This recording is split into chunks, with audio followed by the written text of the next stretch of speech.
Bihar board 12th class 2023 का जो final exam होने वाला है कल से प्रारंभ है।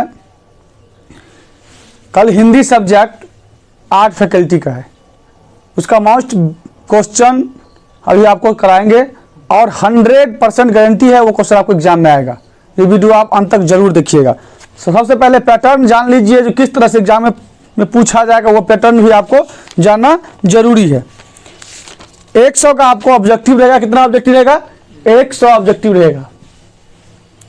100 ऑब्जेक्टिव में आपको 50 का जवाब देना है। कितना जवाब देना है? 50 का जवाब देना है। ठीक है ना, बात समझ आए ना। सबसे पहले आप क्या कीजिएगा, जो आपका बुक से जो ऑब्जेक्टिव रहेगा उसको बना लीजिएगा। उसके बाद व्याकरण पोर्शन पे जाना है, उसको भी बनाना है, क्योंकि आपको व्याकरण में आपका कमजोर है और बुक का जो पोर्शन है वो आपका मजबूत है, वहाँ ज़्यादा याद है, उसको खोज खोज कर बनाना है। 50 में आपको खोज खोज कर बनाना है 50 क्वेश्चन 100 में से। ठीक है, बात समझ आ गया। ये तो ऑब्जेक्टिव का मैटर हो गया। आप एक ऑब्जेक्टिव बना लीजिएगा। हो सकता है तो समय का अभाव, समय भी देखिए कितना टाइम हो गया। ये ना जो बना लिए और आराम से क्यों भरे नहीं है, कॉपी मेरा छीन लिया। सही है, तो मान लीजिए 35 क्वेश्चन आप बना लिए हैं तो उसको पहले गोला लगा लीजिएगा। गोला लगाने के बाद आगे फिर आप 15 क्वेश्चन बना लीजिएगा। ये तो हो गया ऑब्जेक्टिव का बात। अब सब्जेक्टिव में इसका पैटर्न जो है, निम्नलिखित में से किसी एक विषय पर निबंध लिखिए। ये पहला क्वेश्चन है। दूसरा क्वेश्चन है, निम्नलिखित में से किसी किन्हीं 2 अवतरणों का सप्रसंग व्याख्या करें। बात समझ आए ना। तीसरा है, अपने प्रधानाचार्य के पास एक आवेदन पत्र लिखे जिसमें विद्यालय परित्याग प्रमाण पत्र देने का अनुरोध किया गया हो। बात समझ रहे हैं। चौथा है आपका, निम्नलिखित प्रश्नों से किन्हीं 5 प्रश्न का उत्तर दे। और 5वां है, निम्नलिखित प्रश्नों से किन्हीं 3 प्रश्न का उत्तर दे। और अंतिम छठा जो है, तो निम्नलिखित अवतरणों में से किसी एक पर संक्षेपण करें। तो आपको हम समझा रहे हैं, वो बात याद रखिएगा। सबसे पहले आपका जो हिंदी का जो पोर्शन है सब्जेक्टिव का, उसमें 4 नंबर में दिया है, निम्नलिखित में से किन्हीं 5 प्रश्न का उत्तर दे। किन्हीं 5 प्रश्न, 10 प्रश्न रहेगा। कितना? 10 रहेगा, तो 10 में सब कितना जवाब देना है? 5 का। तो सबसे पहले ये वाला आप क्वेश्चन कर लीजिएगा। 10 में से 5 जो चौथा नंबर में दिया है उसको आप जवाब दे दीजिएगा। उसके बाद आप आइएगा 5वां नंबर में जो है, निम्नलिखित में 3 प्रश्न का उत्तर दे। कितना का? 6 में से आपको 3 का उत्तर देना पड़ेगा। तो 10 में से 5 इसका उत्तर दे दीजिएगा। उसके बाद 6 में से 3 इसका उत्तर दे देना है। ये 2 प्रश्न आपका कंप्लीट हो गया। ठीक है, उसके बाद आप आगे जाइएगा तो निबंध लिख लीजिएगा। कौन सा क्वेश्चन? निबंध। अगर निबंध लिखने के बाद, निबंध आप लिख लिए, निबंध लिखने के बाद आप पत्र लिख लीजिएगा। क्या करना है? पत्र लिख लेना है। पत्र लिख लीजिए, इतना आपका जो सही हो जाएगा। उसके बाद मान लीजिए आपको कुछ क्वेश्चन समझ नहीं आता है, ठीक है, एक संक्षेपण रहेगा, उस संक्षेपण को संक्षेप कर लीजिएगा और संक्षेपण को लिख लीजिएगा। 2 में से एक संक्षेपण आपको 4 नंबर का लिखने के लिए बोलेगा। इतना होने के बाद 5 क्वेश्चन जवाब कर लीजिएगा। लास्ट में आपका बचेगा किन्हीं 2 अवतरणों का संपर्क व्याख्या कीजिए। 8 नंबर का रहेगा, यानी कि उसको पढ़िए और उसके बारे में समझाइए। तो यदि आपको हल्का भी समझ आता है, नहीं ये इस चैप्टर का है, इस चैप्टर के से मिला हुआ चीज है, तो आप उस चैप्टर से जो मिला हुआ चीज रहेगा उसी को सेम उसमें लिख डालिएगा। बात समझ रहे? समझ रहे? कोई दिक्कत है इसमें? अब आते हैं जो VVA क्वेश्चन जो एग्जाम में आएगा, वो आपको हम समझाते हैं। सबसे पहले हम जाएंगे सब्जेक्टिव पर। किस पर? सब्जेक्टिव पर। और ऑब्जेक्टिव में एक बात आपको पहले बता देते हैं, किसका जन्म कहाँ हुआ है, कौन जिला है, गांव कहाँ है, पिता का नाम क्या है, माता का नाम क्या है और उसका जन्म तिथि क्या है।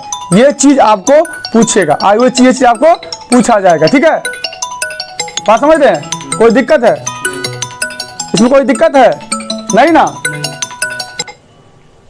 कोई दिक्कत नहीं है ना? आप जो आगे है आपका सब्जेक्टिव, चलिए हम आज का VVA क्वेश्चन कराते हैं। 100% आपको एग्जाम में आएगा, गारंटेड है। रात में आप देख लीजिए, भर रात देखने के बाद आपको कोई दिक्कत नहीं होगा। देखने के बाद आपको कोई भी दिक्कत नहीं होगा। पहला क्वेश्चन है आपका, उसने कहा था कहानी का सारांश लिखे। लाहना सिंह का चरित्र चित्रण करे।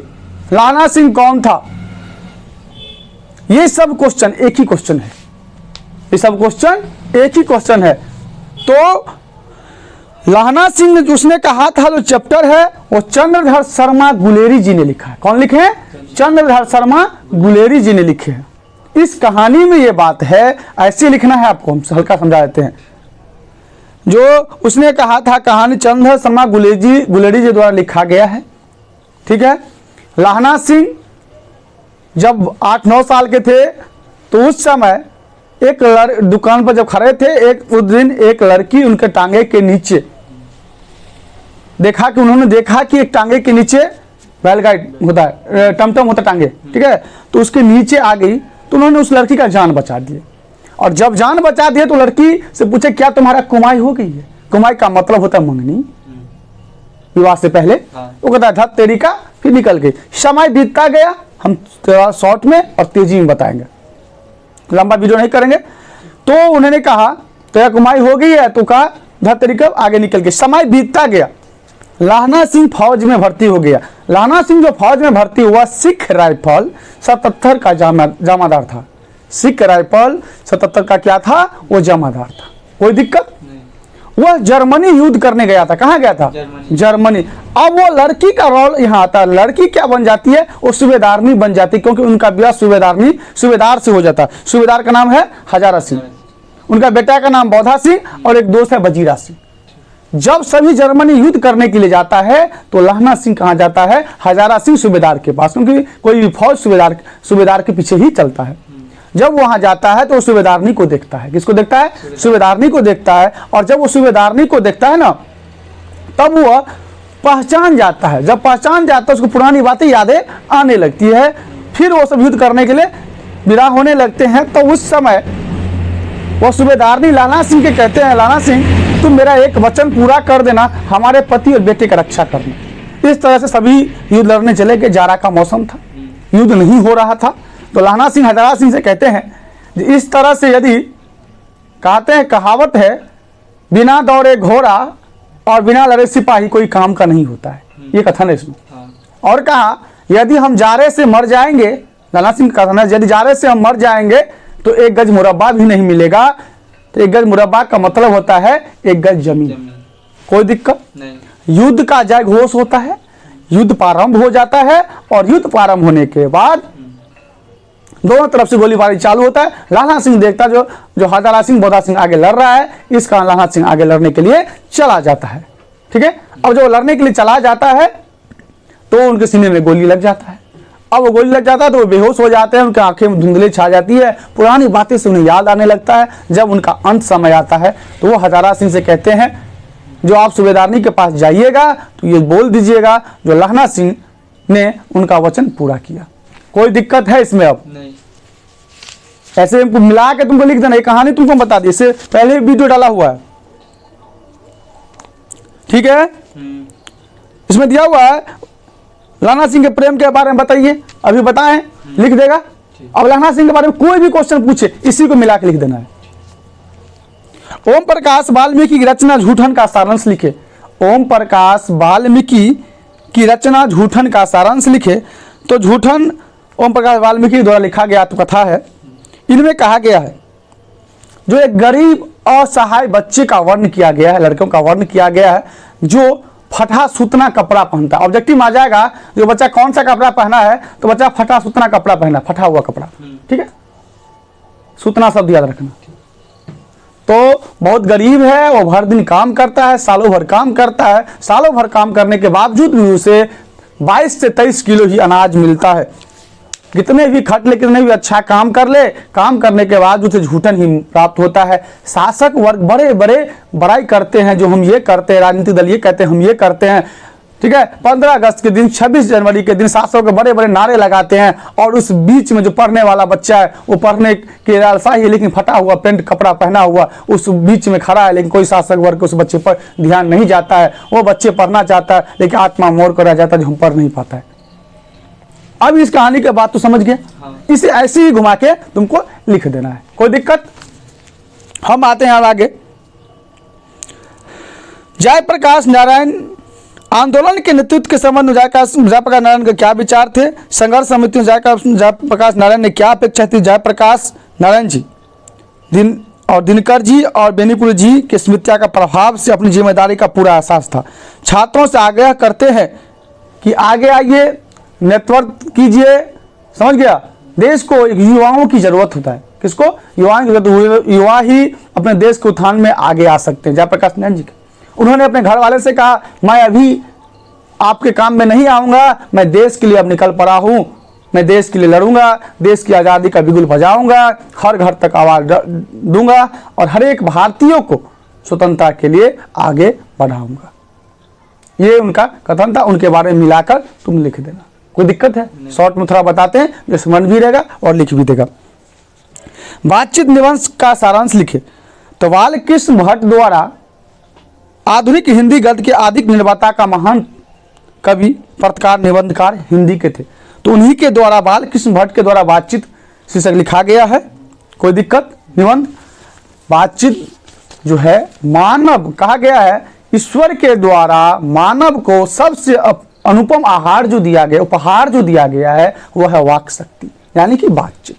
बातचीत और संप्रेषण के माध्यम से ही हम अपने आप को संभाल पाते हैं, एक दूसरे को दुख को जान पाते हैं, अपनी समस्याओं का निदान कर पाते हैं, किसी के पास अपनी समस्याओं को रख पाते हैं। यदि हम पूरे जानवरों से, पूरे जीवों में मनुष्य अगर श्रेष्ठ है, उसमें वाणी का यानी कि बातचीत का बहुत बड़ा योगदान और बहुत महत्व है। बात समझ रहा है? बिना वाणी के मनुष्य पशु के समान हो जाता है ना? कि नहीं होता है? होता है। अगर वाणी ही नहीं तुम्हारे पास रहे और तुम बोलेगा सर बहुत बता क्या, इस मानव है, सेंस है तो काम करेगा। जिसके बाद बातचीत का संप्रेषण है वो बहुत आगे जाता है। समझ गया? और अब अगला क्वेश्चन है तुम्हारा, रोज कहानी का सारांश लिखे।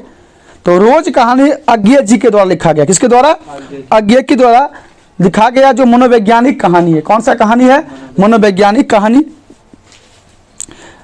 ठीक है, इसी में क्वेश्चन आएगा जो मालती का चरित्र चित्रण करे, इसी में क्वेश्चन आएगा महेश्वर का चरित्र चित्रण करे। इस सभी का आंसर एक ही होगा जो अभी बता रहे हैं रोज कहानी में। तो महेश्वर किसी पहाड़ी कस्बे में एक डिफेंसरी में डॉक्टर था, वो डॉक्टरी करता था, मध्यम वर्ग का परिवार था। ठीक है, उनकी पत्नी कौन थी? मालती, जो अपने बच्चे के साथ पहाड़ी कस्बे में एक रूम में रहती थी। वो महेश्वर अगर दूर जाता था डिफेंसरी में डॉक्टरी इलाज करने के लिए, प्रत्येक सप्ताह 3 से 4 वो ग्रेगिन क्या है?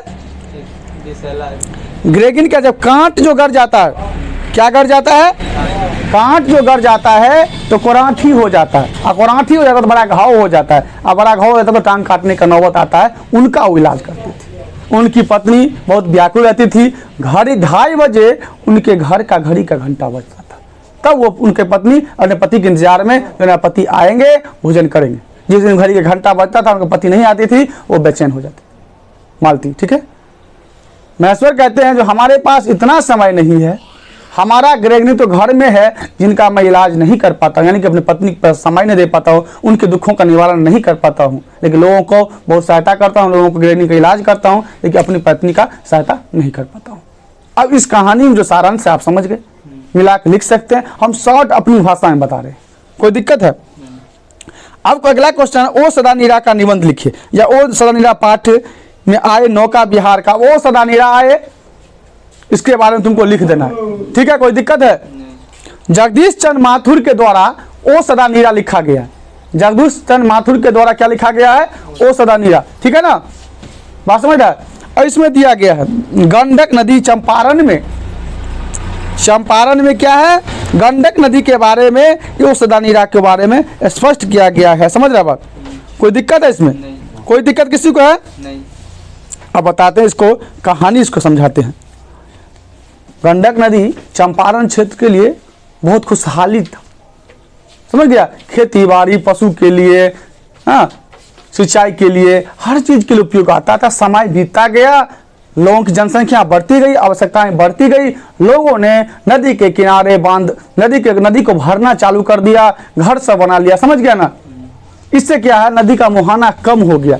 यानी कि एक गिलास पानी तुम्हारे पास है, उस पानी में खाली गिलास में पूरा पानी डालेगा तो 1 गिलास पानी आएगा, उसमें आधा बालू डाल देगा तो पूरा पानी आएगा? नहीं आएगा ना। इसी तरह से नदी में हुआ क्या, जो बालू डाल दिया गया, कंकड़ डाल दिया गया, गंदगी डाल दिया गया, तो पानी, नहर का मुहाना कम हो गया।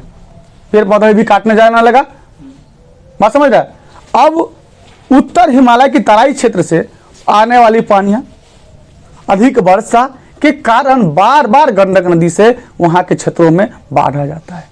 किसान की स्थिति बहुत भयावह होती है, पूरी फसल नष्ट हो जाता है। जब तक किसान संभल पाता है पुनः फिर बाढ़ आ जाता है। तो गंडक नदी भीषका का रूप धारण कर लिया है, समझ गया। सभी किसान की स्थिति दयनीय हो चुकी है। कोई दिक्कत है इसमें? कोई दिक्कत है किसी को? नहीं। जवाब दे देगा? हाँ। सेम लिख देना। अगला क्वेश्चन तुम्हारा, सिपाही की मां एकांकी का सारांश लिखे। सिपाही की मांग संवाद की योजना की विस्तार लिख। सिपाही की मां वाला है, तो सिपाही की जो मां है मोहन राकेश के द्वारा लिखा गया। किसके द्वारा? मोहन राकेश के द्वारा।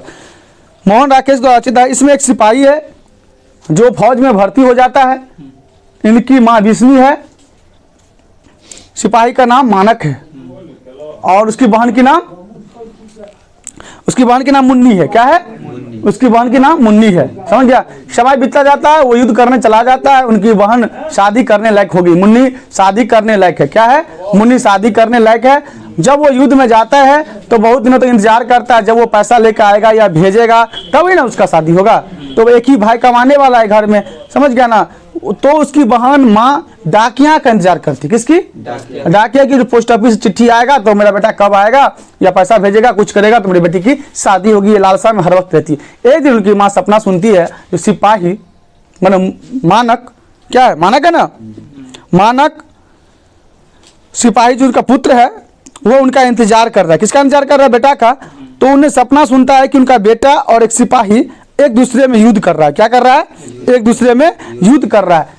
तो उनका माँ सपने में उनको रोकता है कि तुम युद्ध ना करो, ये भी किसी का बेटा है, इसे मत मारो, क्योंकि दोनों एक दूसरे के देश के सिपाही है तो युद्ध तो करबे करेगा। तो यहाँ एक माँ दूसरे देश के सिपाही बेटे को भी दया भाव दृष्टि से देखता है। माँ की उदारता होती है। समझ गया। समय बीतता चलता है। इतना तुमको मिला कर लिख सकता है क्या? नहीं सकता। 2 नंबर का रहेगा तो 25 लाइन तो नहीं लिखना है, 2 से 3 लाइन मिला देगा। हाँ। तिरछी कहानी का सारांश लिखे। तिरछी कहानी का सारांश लिखे। लेखक उदय प्रकाश के पिता का चरित्र वर्णन करे। लेखक उदय प्रकाश के पिता का चरित्र वर्णन करे। तिरछी अंधविश्वास की कथा है, अपने शब्द में लिखे। ये सब एक ही क्वेश्चन है। तो उदय प्रकाश जी ने तिरछी का रचना किया। किसने किया? उदय प्रकाश जी ने तिरछी का रचना किया। बात समझ रहा है? कोई दिक्कत है इसमें? नहीं ना किसी को? अब सुनने वाला बात यह है, तुमको गौर से सुनो किसी चीज को, समझ रहा बात ना।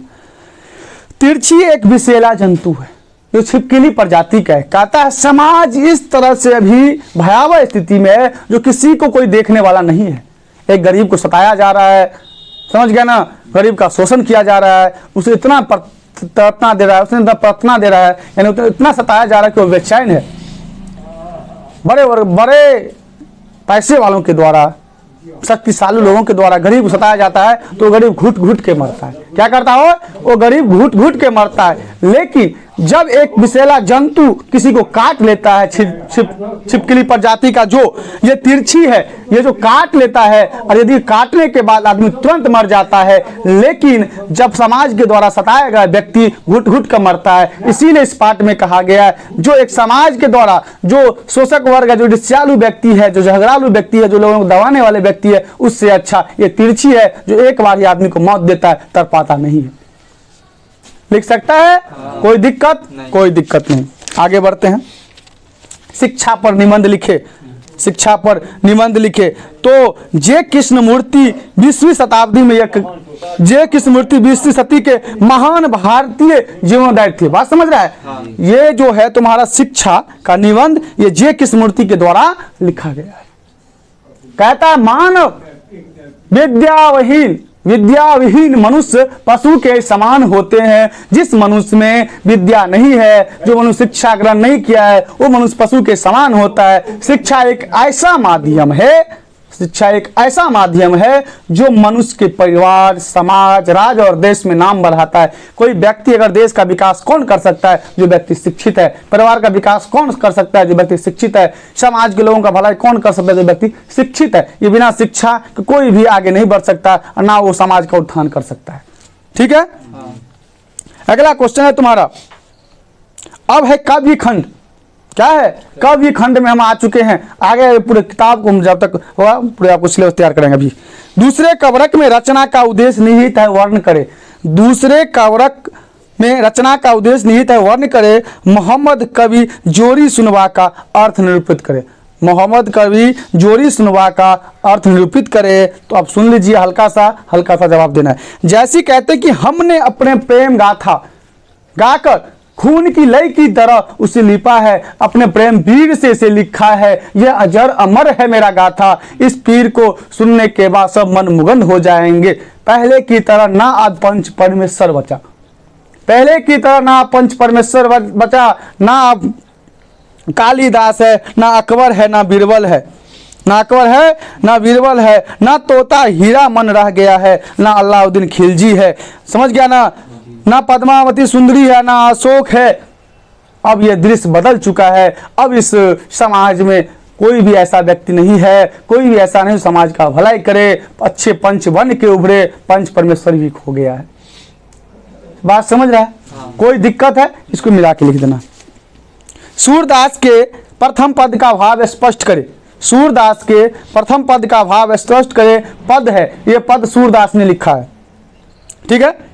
सूरदास अपने प्रभु कृष्ण के वैसे रूप का अधिक मोहित है, जिसने बचपन का अर्थ सूर्य को कृष्ण का वाल रूप अत्यधिक मोहित करता है। यानी कि सूरदास को कृष्ण भगवान का बचपन का रूप अधिक मोहित करता है, ठीक है। सूरदास कहते हैं,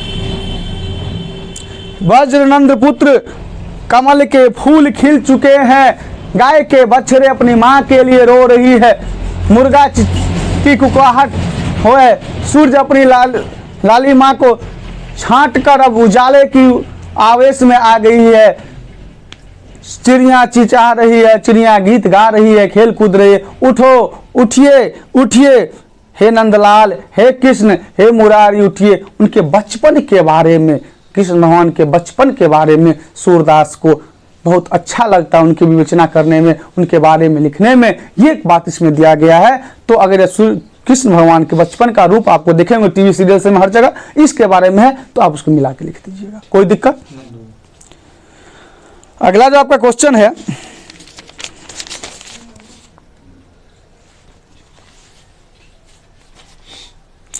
सुभद्रा जी के पुत्र वियोग कविता का सारांश लिखे।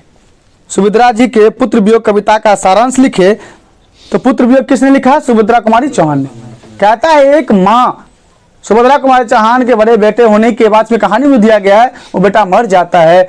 वो खिलौना की तरह बेटा होता है किसी भी माँ के लिए। एक जब किसी माँ का पाला पोसा बेटा मर जाता है तो वो कितने निर्दयी हो, कितने उसका हृदय पिघलता है, वो कितने कोमलता के साथ अपने बच्चों को पाला है, कितने अच्छे से अपने बच्चों को खिलाया है, पिलाया है, बड़ा किया। एक उनको आशा था मेरे बच्चे मेरे लिए कुछ करेंगे, लेकिन जब बच्चा नहीं रहता इस दुनिया में तो माँ पर क्या बीतती है, ये कहानी है। ये सब लिख सकते हैं, आप सब अपने मन से मिला के लिख दीजिएगा। अगला क्वेश्चन है, तुमुल कोलाहल कहल कविता का सारांश लिखे। तुमुल कोलाहल कहल कविता का सारांश लिखे। तो ये जयशंकर प्रसाद के द्वारा लिखा गया है, समझ गया ना। कहता है, जीवन के कोलाहलपूर्ण भीषण संघर्ष में आत्मा की मनोहर वाणी, बुद्धि की भौतिक संघर्ष कराई, प्रेम एवं श्रद्धा की आत्मग्वानी शांति और सुख लाती है। भौतिक संघर्ष की भीषण हलचल में जब मनुष्य में वृद्धि निशाय हो जाती है, तब हृदय का राग मनुष्य की सहायता करता है। कहता है, मनुष्य जब अपनी आत्माओं से काम करता है, अपनी बातों को जानता है। ये बात है इस अध्याय में, आप मिलाकर जरूर लिख दीजिएगा, क्योंकि आपके बहुत सारे क्वेश्चन अभी कराना है, इसीलिए मैं तेजी से निकलता हूँ। अगला क्वेश्चन है, शमशेर की कविता उषा का भावार्थ लिखे। उषा का भावार्थ में उषा जो लिखा गया और शमशेर बहादुर सिंह के द्वारा लिखा गया है। कहते हैं, इसमें जो कहानी में दिया गया, उषा साहित्य शमशेर बहादुर सिंह की नई कविताएं हैं, नई साहित्य है। सूर्योदय के पूर्व का काल उषा काल कहलाता है। सूर्योदय के पूर्व का काल उषा काल कहलाता है। उस समय आकाश बिल्कुल नीला और स्वच्छ रहता है। उसकी नीलिमा के बीच आने वाला उजाला हल्के रूप में झांकता सा नजर आता है। प्रातःकाल की इस बेला में आकाश नीले राख सा दिखता है। ठीक है। हल्के अंधकार के आवरण में ढके रहने के कारण संपूर्ण आकाश राख से लिपे गिले चौक के समान लगता है। फिर भी धीरे धीरे सूरज की हल्की लालिमा की झलक उभरने लगती है, तब उसका स्वरूप कुछ बदल सा जाता है और कुछ समय आकाश को देखकर ऐसा लगता है आकाश वह काली सील है जो जरा सा लाल केसर घुली है, या वैसा स्लेट है। कोई दिक्कत नहीं। मुक्ति बोध की कविता जन जन का चेहरा एक सा संसार अपने शब्द में लिखे। मुक्ति बोध की कविता जन जन का चेहरा का एक संसार अपने शब्द में लिखे। ठीक है, इसमें दिया गया है पूरे विश्व में, कहानी सुनो, मुक्ति बोध वाला है जन जन का चेहरा। पूरे विश्व में जितने भी मानव है सबकी आवश्यकता है रोटी, कपड़ा और मकान, शिक्षा, स्वास्थ्य, ये जरूरी है। पूरे विश्व में जितने भी लोग हैं सबकी आवश्यकताएं एक समान है, चाहे वो गांव अलग हो, राज्य अलग हो, देश अलग हो, जिला अलग हो, कुछ भी हो, लेकिन आवश्यकताएं मानव की एक ही है। इसीलिए कहा जन जन का चेहरा एक, जन जन की चेहरा एक, यानी दुनिया की चेहरा एक। लिख देगा। हाँ।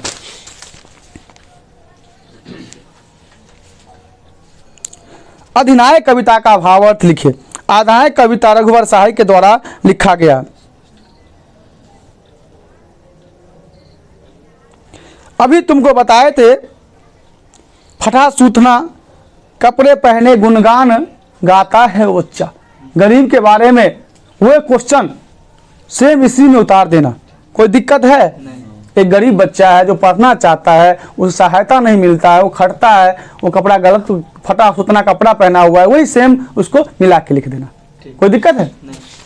शासक वर्ग मेहनत नहीं करता है, सिर्फ राज करता है, खटता है मजदूर किसान, मरता है जवान, नाम होता है शासक वर्ग का। इसमें यही दिया हुआ है। प्यारे नन्हे बेटे अभी बता दिए हैं, विनोद कुमार शुक्ल वो दूसरा है, सुभद्रा कौन चौहान वाला दूसरा है, और प्यारे नन्हे बेटे विनोद कुमार शुक्ल द्वारा लिखा गया है। उन्होंने अपने बेटे को लोहे के बारे में ज्ञान कराना चाहता है, बेटी को, दोनों को। तो बेटी को कंधे पर बैठा लेता, कहता है अब बताओ लोहा कहाँ है, अब बताओ लोहा कहाँ है। वो अपने बेटी को यह जानना चाहती है कि दुनिया के हर कोने में, हर जगह, हर एक मेहनत का लोहा है, हर एक हाथ लोहा है। कोदाल में लोहा है, खुरपी में लोहा है, छोलनी में लोहा है, अरिया में लोहा है, टोकनी में लोहा है, समझ गया ना? हाँ, हथौड़ी में लोहा है, छेनी में लोहा है, हर जगह लोहा है। मनुष्य के हाथ में लोहा है, मनुष्य की शक्ति काम करने में लोहा है, यानी कि लोहे के बिन भी दुनिया अधूरा है। लिख देगा, कोई दिक्कत नहीं। हार जीत कविता का भावार्थ स्पष्ट करे। तो हार जीत कविता जो है अशोक वाजपेयी द्वारा लिखा गया है। किसके द्वारा? अशोक वाजपेयी के द्वारा। कोई दिक्कत है? उनके द्वारा देश की जो मूलभूत समस्याएं हैं, क्या है? देश की जो मूलभूत समस्याएं हैं उनके बारे में स्पष्ट किया गया है। जो समाज में अशिक्षा, समाज में अशिक्षा का अभाव है, समझ गया बात ना? स्वास्थ्य का अभाव है, वैसे बौद्धिक वर्ग अब नहीं रह गए हैं। ठीक है, श्रमिक वर्ग कष्ट में है, किसान कष्ट में है, लोग शहर जाते हैं अपनी रोजमर्रा के, शहर में बड़ी घोल चाल है, गांव समाज की भी प्रवृत्तियां बदल रही है, हर जगह बेरोजगारी ही बेरोजगारी नजर आता है, समाज की परिदृश्य बदल चुका है, कोई अब अच्छे लोग अच्छे तरह से काम नहीं कर रहे हैं। ठीक है, कहता है जो व्यक्ति की स्वतंत्रता नहीं मिलती, संस्कृति को खतरा दिखाई पड़ता है, शासक वर्ग बेपरवाह मौज मस्ती में लगे हुए हैं, यानी कि जो हमारे ऊपर शासन करते हैं वो हम पे कुछ ध्यान नहीं देते। राजनीतिक दल अपने महत्वाकांक्षा के लिए, अपनी खुशी के लिए, अपने परिवार के लिए धन जुटाते हैं, गरीब की देखभाल नहीं करते, ना स्वास्थ्य, ना शिक्षा, ना सड़क की व्यवस्था करते हैं। ये इन कविता में लिखा गया है, आप गद्य में आप अच्छे से समझिएगा और लिखिएगा। गाँव घर का कविता ज्ञानेंद्र पति के द्वारा लिखा गया। कहता है पहले वाला अब गाँव ना रहा, शहर का भी परिदृश्य बदल गया है। जब एक बूढ़े शहर जाता है, वो शहर में रास्ते भूल जाता है, उसे पूछता है किसी से तो कोई भी उसे मार देता है, कोई भी सही रास्ते नहीं बताता, उसे पागल समझता है, पागल की तरह उसके साथ व्यवहार किया जाता है। शहर में भी अब दया भाव की स्थिति नहीं है, किसी एक दूसरे को देखना नहीं चाहता है। जब वो फिर पुनः गांव आता है तो भी गांव में भी वो चीज़ देखता है जो अब एक दूसरे के साथ मतलब नहीं रह गया है, कोई किसी के दुख दर्द में सहायता नहीं करता है। पूरी तरह से गांव समाज परिवार और बदल चुका है, संस्कृति की अपनी ओठ में अब लास्ट चरण में जी रही है। जिस तरह से संस्कृति की समाप्ति की ओर लोग अक्सर हो चुके हैं, क्योंकि अपने प्रदेश, अपनी संस्कृति, अपनी सभ्यता को लोग खोए जा रहे हैं। लोग अब एक दूसरे के आदर संस्कार इज्जत को नहीं मान रहे हैं। ये इस बारे में लिखा गया है, आप लिख देंगे, कोई दिक्कत है नहीं।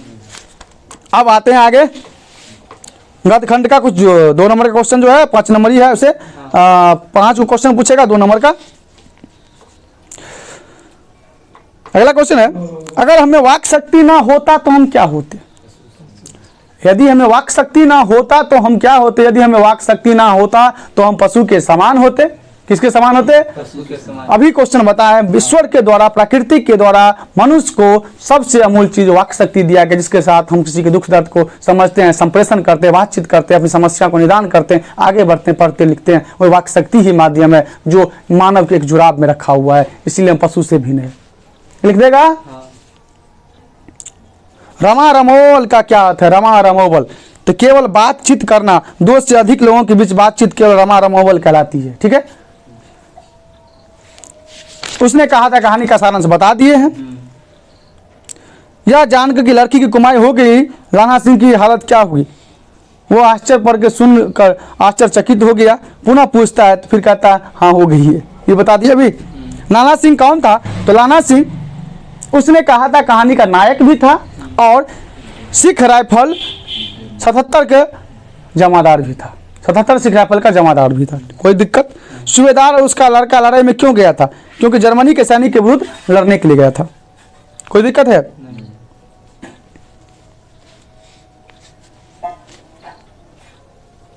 जयप्रकाश नारायण के अनुसार डेमोक्रेसी का शत्रु कौन है?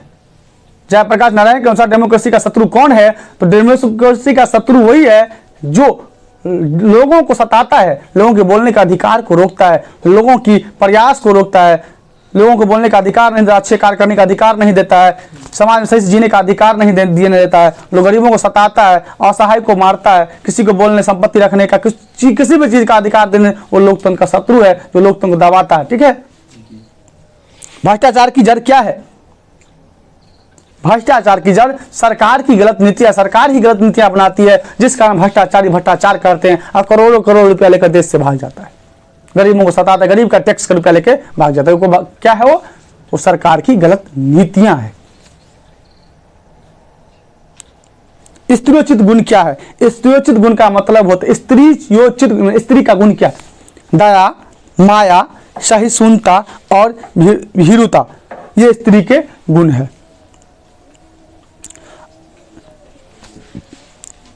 यदि संधि की वार्ता कुंती और गांधारी के बीच हुई होती तो बहुत संभव था कि महाभारत नहीं होता।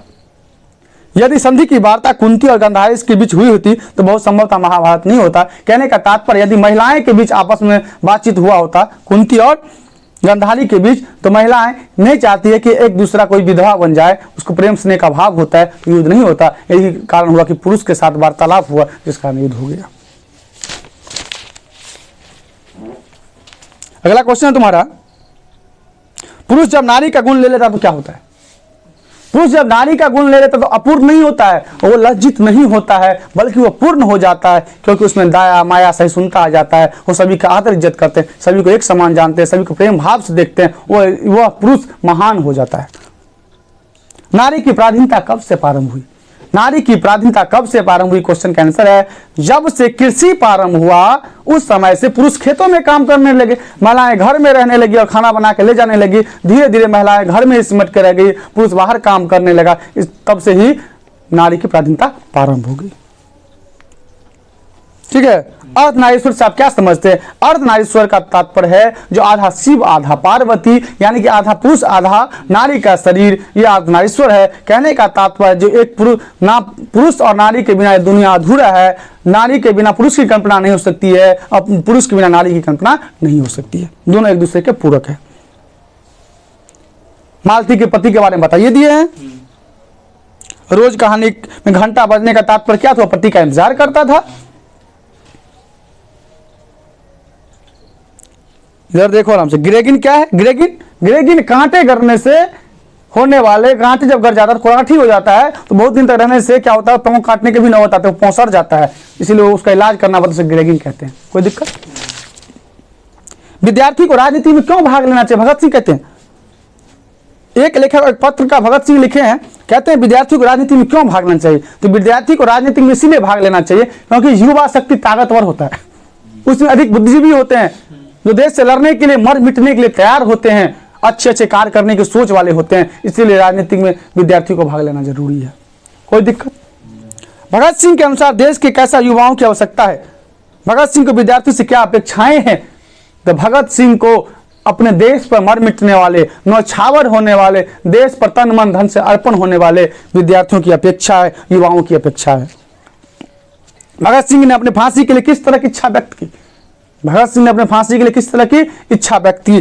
तो भगत सिंह ने की इच्छा थी जब भारतीय स्वाधीनता आंदोलन में अपनी चरम सीमा पर पहुंचे तो उन्हें फांसी दी जाए, यानी कि जब ले लगे कि मेरा देश आजाद होने वाला है तो उन्हें फांसी दे दिया जाए तो कोई बात नहीं। कोई दिक्कत है? उषदा नीरा बता दिए हैं। पुंडलिक जी कौन थे? तो पुंडलिक जी कौन थे?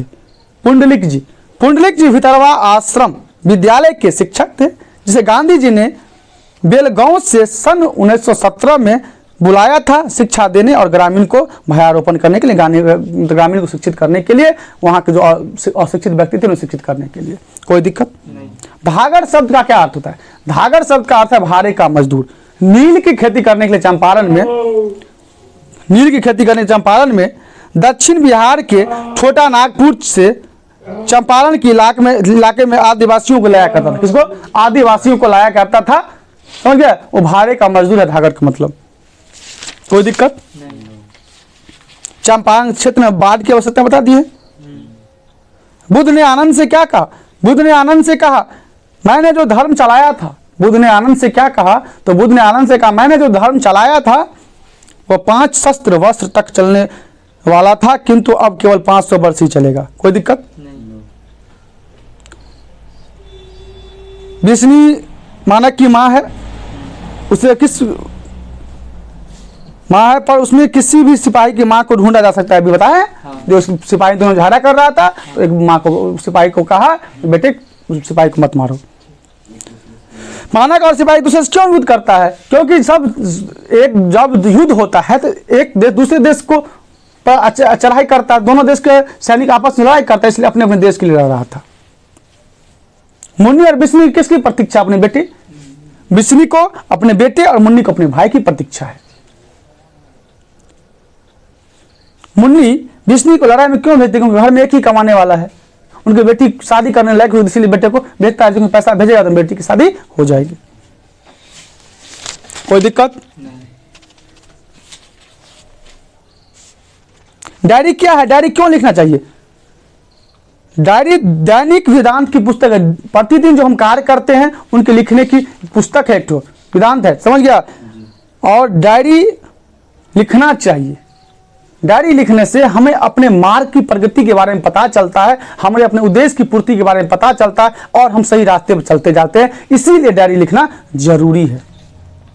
डायरी का लिखा जाना क्यों मुश्किल है? डायरी सब नहीं लिख सकता। डायरी का लिखा जाना क्यों मुश्किल है? डायरी सब नहीं लिख सकता है। डायरी वही लिख सकता है जिसका मन स्थिर हो, जो अपने कार्य के प्रति निष्ठा रखते हो, समय के प्रति बलवान हो। समय के प्रति बलवान का तात्पर्य क्या है? समय के प्रति, यानी कि उस समय पर ही काम करे अपने शक्ति के माध्यम से, वो समय को विस्तृत ना करे, वही डायरी लिख सकता है। ऐसा आदमी नहीं जो अपने काम के प्रति लापरवाह हो, वो डायरी नहीं लिख सकता। लेखक के अनुसार सुरक्षा कहाँ है? लेखक के अनुसार सुरक्षा सूर्य की रोशनी में है। किस कहाँ है? सूर्य की रोशनी में, सूर्य की पूर्ण प्रकाश में या रोशनी।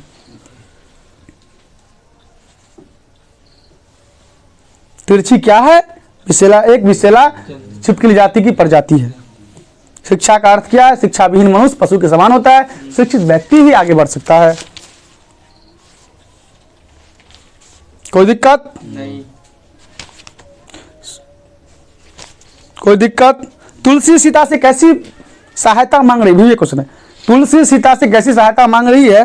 तो तुलसी सीता से वाणी की सहायता मांग रही है। सीता माता से कहती है कि यदि प्रभु मेरा नाम दशा पूछे तो यह बता देना, दीन ही निर्बल हूँ और उन्हीं का नाम लेकर अपना पेट भरता हूँ। सुनो, तुलसी सीता से वाणी की सहायता मांगती है। सीता माँ से वह कहती है कि यदि प्रभु मेरा नाम दशा पूछे तो यह बता देना कि मैं दीन ही निर्बल हूँ और उन्हीं का नाम लेकर पेट भरता हूँ। तुलसी सीधे राम से ना कहकर सीता से क्यों कहती है?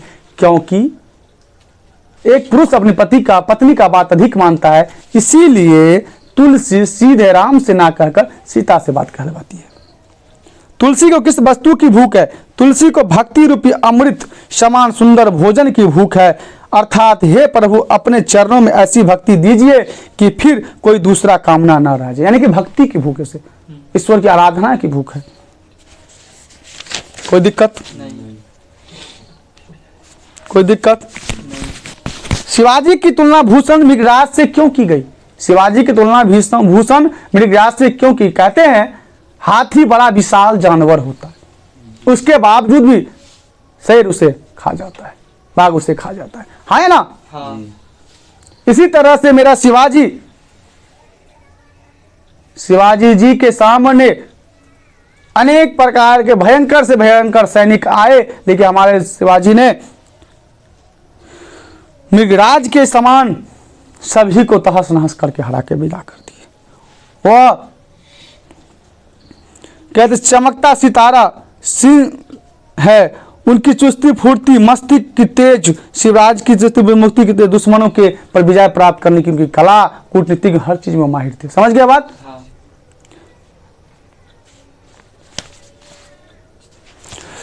भूषण ने शिवाजी की तुलना किन किन से की है? तो भूषण ने छत्रपति शिवाजी का वर्ण ओझोर शब्द में किया है। उन्होंने कहा है, इंद्र ने दानव जब का दमन किया, जिस प्रकार वर्णवाल समुद्र के गर्भ में रहता हुआ उसे उत्पत्त करता रहता, राम जलाकर भस्म कर दिया, हाँ, कामदेव को भस्म कर दिया। शिवाजी भी उसी तरह से अपने वंकित भूभाग से शत्रुओं को जलाकर भस्म कर दिया। यानी जिस प्रकार से ईश्वर के द्वारा दुश्मनों को तहस नहस किया जाता था, उसी प्रकार से हमारे शिवाजी के द्वारा दुश्मनों को तहस नहस किया जाता था। कोई दिक्कत नहीं? हृदय की बात का क्या अर्थ है? हृदय की बात का क्या अर्थ है? तो इस तूफानी कोलाहलपूर्ण वातावरण में श्रद्धा, जो वस्तुतः स्वयं कामनी है, अपने हृदय का सच्चा मार्गदर्शक बनती है। कवि का हृदय कोलाहलपूर्ण वातावरण में जब थक कर चंचल चेतनापूर्ण अवस्था में पहुंचकर नींद की आगोश में समा जाती है, तो ऐसा विदासपूर्ण समय में श्रद्धा चंदन के सुगंध से सुवासित हवा बनकर चंचल मन को संतुलन प्रदान करती है। इसी प्रकार कवि को अवसाद एवं अशांतिपूर्ण वातावरण की उज्जवल भविष्य का सहज दृष्टिकोण होता है। समझ गया बात? कोई दिक्कत? पुत्र वियोग बताए दिए हैं। कवित्री का खिलौना क्या है? कवित्री का खिलौना उनका बिछड़ा हुआ पुत्र है। कौन है? पुत्र के लिए माँ क्या क्या करती? पुत्र के लिए माँ अपने जीवन की अनेक प्रकार की कठोर कष्ट उठाती है, अपने बच्चे के लिए अनेक प्रकार की तप करती है, अपने बच्चे के लिए संपूर्ण दुख सुख सहती है ना? पुत्र को छौना कहने पर का भाव क्या है? छौना का अर्थ है हिरण का बच्चा। हिरण का बच्चा शावक बहुत सुंदर है और कोमल है, उसी प्रकार एक माँ के लिए उनका पुत्र भी छौना की तरह होता है। प्रातःकाल का नभ कैसा है? किस काल का? प्रातःकाल का नभ कैसा है? तो प्रातःकाल का नभ बिल्कुल नीले राख का समान स्वच्छ था। उसकी नीलिमा के बीच आने वाली उजाला हल्के रूप में झांकता सा नजर आता है। प्रातःकाल की उस बेला में आकाश नीले राख सा दिखता है। प्रातःकाल की उस बेला में आकाश नीले राख से दिखता है। राख से लिपा हुआ चौक क्या है? अभी बता दिए थे ना, जब सुबह में सूरज की नीलिमा जो निकलती है पूरे प्रकाश की वेग से पहले, तो चौक की तरह लिपा हुआ प्रतीत होता है। उषा का जादू कैसा है? उषा का जादू, उषा काली नभ की प्राकृतिक सुंदरता, इसके लिए कवि ने बहुरूपी उपमान नीले शंख राख से लिपे हुए गीले चौक, काली सील जो लाल केसर में घुली हो लाल खड़िया की तरह किया है। कोई दानव दुरात्मा से क्या अभिप्राय? दानव दुरात्मा मतलब होता है, जो दानव होता है वो दुष्ट होता है। समझ गया ना? वो लोगों को सताता है, लोगों को दुख देता है। क्या है? लोगों को दुख देता है, लोगों को कष्ट देता है, वो दाना दुरात्मा है। जन जन का चेहरा बता दिए। हरचना कौन है, हरिचरण कौन है? हरचना हरिचरण समझ लो, बताए थे ये सब बता दिए हैं तुम सबको, सही बात है ना? हाँ। देखो हरिचरण विशिष्ट व्यक्ति होता है, हरिचरण वो होता है, हरचना गरीब है। हरचना क्या है? गरीब है। और हरिचरण विशिष्ट बड़े व्यक्ति होते हैं जो गरीब को, असहाय को सताते हैं। वो अपने दुख में जी रहा है, गरीब, उसे देखने वाला कोई नहीं है, और शासक वर्ष ऐश मौज करता है। कोई दिक्कत नहीं। लोहा क्या, इसकी खोज क्या क्यों की जा रही है? लोहा अपने बेटे को बता रहा है, बेटी को समझा रहा है, लोहा हाथ है, हाथ जो मेहनत करता है वो भी लोहा है, खुरपी में लोहा है, कदाली में लोहा है, हर चीज में लोहा है। उत्सव कौन और क्यों मना रहा है? कौन मना रहा है? उत्सव कौन और क्यों मना रहा है? उत्सव शासक वर्ग मना रहा है। कौन मना रहा है? सड़कों को क्यों सींचा जा रहा है? तो विजय पर्व मनाने के लिए सड़कों को सींचा जा रहा है। नागरिक क्यों व्यस्त है? क्या उनकी व्यस्तता है? नागरिक अपने पेट भरने की चिंता में व्यस्त है, अपने बच्चे के पालन में, अपने भविष्य के लिए व्यस्त है। कोई दिक्कत नहीं। पंच परमेश्वर की खोज आने के लिए कवि क्यों चिंतित है? कहते हैं कि भाई पहले पंच को परमेश्वर ईश्वर की दर्जा दी जाती थी, लेकिन अब वर्तमान समय में एक ही पंच ऐसा नहीं है जो निष्पक्ष फैसला करे, सही फैसला करे, लोगों को सही राह दिखाए। अब झगड़ा लगाने वाले पंच हो गए हैं, वहाँ का बात वहाँ, वहाँ का बात करने वाले हो गए। इसीलिए कवि को पंच परमेश्वर खो जाने की डर है। कोई दिक्कत? कोई दिक्कत है? जिस पुरुष में नारी तत्व है वो अपूर्ण है कि नहीं? हाँ। जिस पुरुष में नारी तत्व नहीं है, जिसमें पुरुष में नारी का गुण नहीं है, वह पुरुष अपूर्ण है। याद रखना। भगत सिंह कहते हैं हम तो अपने समय की आवश्यकता की उपज है। कहते हैं हम अपने समय की आवश्यकता की उपज है। हम तो कैसे कहा ना, हमने समय की पुकार को समझा एवं सहयोग दिया। निस्संदेह यह प्रयास वातावरण को बदलने में काफी हद तक सहायक सिद्ध हुआ। ठीक है।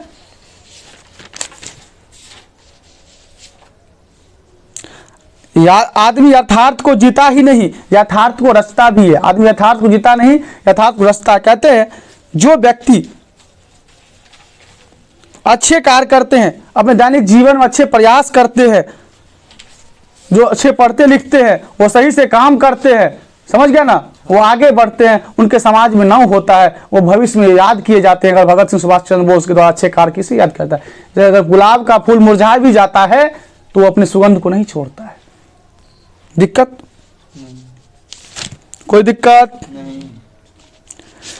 लमसम में बहुत सारे क्वेश्चन आज करा दिए हैं, बहुत सारे क्वेश्चन करा दिए हैं, समझ गए ना? हाँ। सब क्वेश्चन का भी सुन लेना वीडियो, एक बार वीडियो चला के देख लेना है, सब दुख दूर हो जाएगा। 100% एग्जाम में मिलेगा क्वेश्चन, 100% मिलेगा, कोई दिक्कत नहीं है, कोई दिक्कत नहीं है। लाओ हिंदी का राइटर का नाम लाओ, उसमें लिखा हुआ। एक बार हिंदी का राइटर का नाम लटाएंगे। वीडियो बहुत लंबा हो रहा है लेकिन बहुत काम का वीडियो है, प्रत्येक दिन ये वीडियो लोड होगा आपके लिए।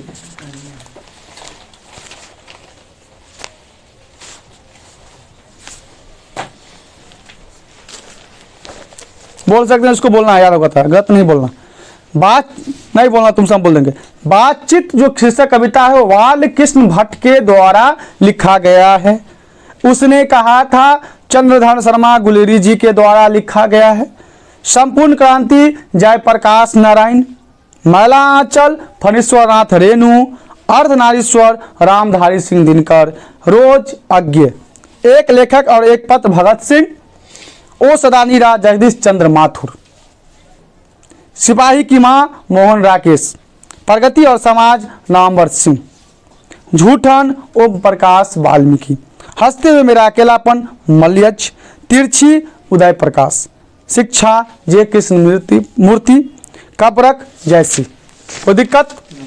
विनय पत्रिका तुलसीदास, भक्तमाल नाभादास, छत्रसाल भूषण, कामनी जयशंकर प्रसाद, पुत्र वियोग सुभद्रा कुमारी चौहान, उषा शमशेर बहादुर सिंह, जन जन का चेहरा गजानन माधव मुक्तिबोध, अधिनायक रघुवीर सहाय, प्यारे नन्हे बेटे विनोद कुमार शुक्ल, हार जीत अशोक वाजपेयी, गांव का घर ज्ञानेंद्र पति।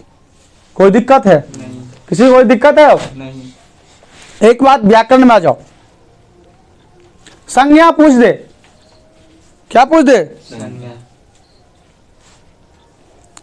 तो याद रखना, कुर्सी शब्द क्या है? कुर्सी जातिवाचक संज्ञा है। क्या है? जातिवाचक। समझ गया बात ना? हाँ। लड्डू बहुत मीठी है या मीठा है जो हो, तो क्या हो गया? भाव हो गया। क्या हो गया? भाव। भाव हो गया ना? हाँ। अंगूर के बहुत सारे गुच्छे हैं, ये समूहवाचक हो गया। 2 लीटर तेल लाओ, दूध लाओ, ये हो गया द्रव्यवाचक, है ना? दक्षिण शब्द क्या हो गया? व्यक्तिवाचक। पुस्तक शब्द क्या हो गया? जातिवाचक। पुस्तक जाति है ना? पुस्तक, एक पुस्तक के अंदर पूरे बहुत सारे पुस्तक आते हैं, आता है कि नहीं आती है? हाथी दे दे, घोड़ा दे दे, जानवर दे दे, तो जानवर जाति ना हो गया? जानवर से बहुत सारे जानवर आते हैं। अब तुम्हारा है सर्वनाम, इसको भी देख लेना। समास है, वीडियो बहुत लंबा हो रहा है। समास है तुम्हारा, 2-4 फटाफट में बोल देते हैं। दाल और रोटी द्वंद्व समास देना, चौराहा द्विगु समास, चतुर्भुज बहुव्रीहि समास जो भी है, चिड़ीमार तत्पुरुष समास, कमल नयन क्रमधारय समास, चक्रपाणी बहुव्रीहि समास, राजपुत्र तत्पुरुष समास, पीताम्बर तुम्हारा बहुव्रीहि समास, रात दिन द्वंद्व समास जो भी है वो बता दिए। चंद्रमुखी क्रमधारय समास, लंबोदर बहुव्रीहि समास, गजानन बहुव्रीहि समास, नीलकमल क्रमधारय समास, लीलांबर क्रमधारय समास, जन्मजात द्वंद्व समास, नीलकंठ क्रमधारय समास, सदानीरा बहुव्रीहि समास। ठीक है, अब आगे मुहावरा पूछ देगा तो 9 तो 11 होना, भाग जाना। नाक का बाल होना, बहुत प्रिय होना। दूज का चांद होना, बहुत दिनों के बाद दिखाई देना। जान हथेली पर रखना, जान की परवाह ना करना। आंख का तारा होना, बहुत प्रिय होना।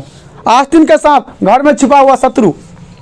एक आंख से देखना, समान रूप से देखना। गाल बजाना, व्यर्थ में हाँकना, बोलने दो। गले मटना, आरोप लगाना। हाथ मलना, पछताना। हाथ मलना, पछताना। एग्जाम में सही से नहीं लिखेगा बेटा, पछताएगा। कलेजा फटना, ईर्ष्या होना। आंख खुलना, ज्ञान होना। कान पतला होना, होशियार होना। लकीर का फकीर होना, परंपरावादी होना। घी के दिए जलाना, आनंद मनाना। दांत खट्टे होना, पराजित होना। लोहे के चने चबाना, कठिन परिश्रम करना। अंधे की लकड़ी, एकमात्र सहारा। कान का काठ मारना, स्तंभ होना। ईद का चांद होना, बहुत दिनों के बाद दिखाई देना। दांत गिरना, उर्म का पता लगना। कोई दिक्कत? नहीं। कोई दिक्कत नहीं। नाक काटाना, इज्जत गंवाना। और है विलोम शब्द, अनुराग का विरोह होगा, अर्थ का इति होगा, कृष्ण का शुक्ल होगा, यथावार का जगम होगा, नर का नारी होगा। समझ रहे? स्तुति का निंदा होगा, संध्या का प्रातः होगा, तलवार का सहायक होगा, आस्तिक का नास्तिक होगा, आलसी का उद्यमी होगा, कायर का बहादुर होगा, पुरुष का स्त्री होगा, रात का दिन होगा, सुमित का कुमित होगा, अंबर का अवीन होगा, हास्य का रुदन होगा, नया का पुराना होगा, जन्म का मरण होगा, आय का व्यय होगा, खरा का मधुर होगा, चोर का साधु होगा, लाभ का हानि होगा, आशा का निराशा होगा, पुरस्कार का दंड होगा, उन्नति का अनौति होगा, बाढ़ का सूखा होगा, सभ्य का असभ्य होगा, दोष का गुण होगा, निश्चय का अनिश्चय होगा, ग्रहण का त्याग होगा। कोई दिक्कत नहीं।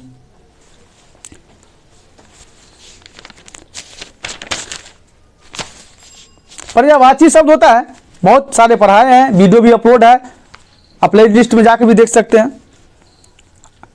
पय, पय का मतलब दूत, अरण्य का मतलब विपिन आग ज्वाला दहन, सुंदर का सुरीभ, समझ गया, कमल का पर्याय सरोज पंकज अंबुज, अग्नि का आग पावक ज्वाला दहन, सूर्य का भास्कर रवि दिनकर, चांद का राकेश सुधांशु शेखर, पानी का नीर जल अमृत सोम, चंद्रमा का पर्यायवाची शब्द होगा शशि, मोती का मुक्ता, दूध का उज्ज्वल, पत्नी का पत्नी का होगा तुमको अर्धगानी अर्धाग्नि,